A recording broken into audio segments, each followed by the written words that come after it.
আপনি যে পুলিশ সংস্কার, প্রশাসন সংস্কার, এই যে মানে হিউজ টাস্ক নিয়ে আসছেন, এই দায়িত্বটা কার? নির্বাচিত প্রতিনিধির, বা যেই সরকার গঠন করবে তাদের। তারা যদি আপনাদের এই সংস্কার যে সংস্কার প্রয়োজনীয় দরকার সেটা না করে, তাই জনগণদের আবারও প্রত্যাখ্যান করতে হবে।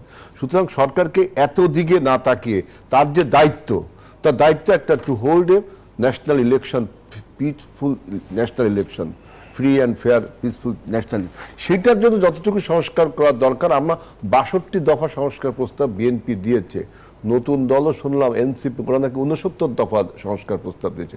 তো সবাই তো সংস্কার প্রস্তাব দিয়েছে, আপনারাও দিয়েছেন। তাহলে কথাবার্তা বলে আপনার নির্বাচন কমিশনও নির্বাচনটা করার জন্য প্রস্তুত রয়েছে। আপনি অহেতুক এক একটা বাইনারি তুলছেন কেন? আমি এটা অহেতুক আপনি বাইনারি তুলছেন কেন? আপনি